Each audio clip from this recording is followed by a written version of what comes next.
who never makes a mistake always takes orders from one who does. No man or woman who tries to pursue an ideal in his or her own way is without enemies. This is a quote by Daisy Bates. Daisy Bates was one of the most influential African American women of her time who strived for equality in all of life. Today, I would like to commemorate Daisy Bates for her achievements throughout her life. I want to share with you her ambitious, persevering, and loving attitude toward everything that she did and how, in turn, it affected the world around us today. Starting anything from scratch can be a challenge in itself. Daisy Bates married a journalist named Lucius Christopher Bates. Together, they started their own newspaper, the Arkansas State Press.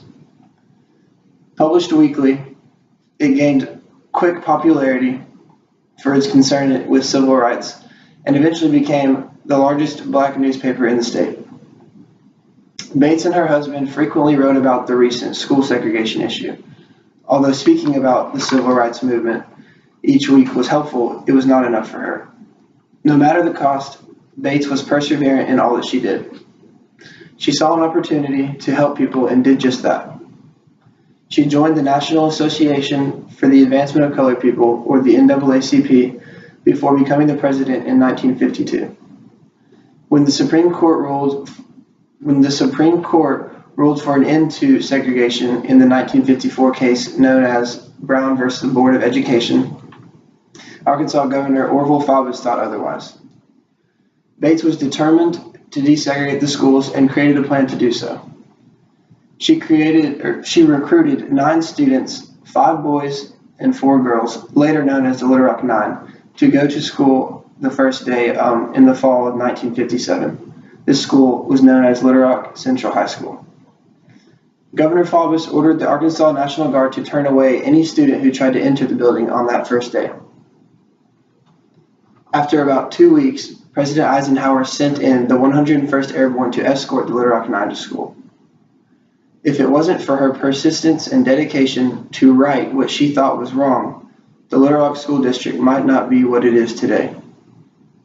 Not only was she a fighter, but even more so, she was a lover.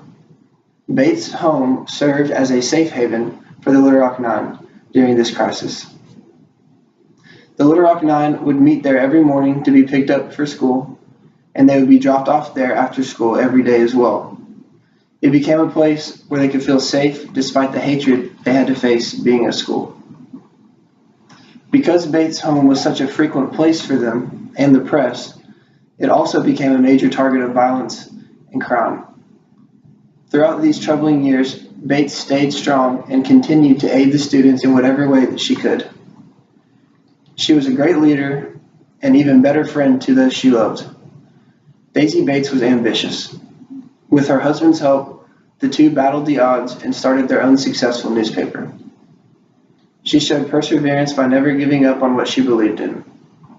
In the face of adversity, she fought back and won.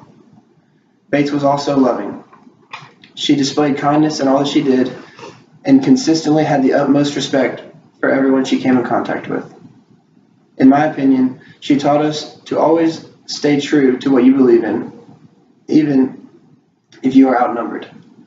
No matter the circumstance, with faith and an open mind, we can accomplish anything. Daisy Bates was a very influential figure during her time who has left a significant impact on everyone around her. She changed education in Arkansas and in the lives of many. She is one to be remembered, and for that, we thank you, Mrs. Bates.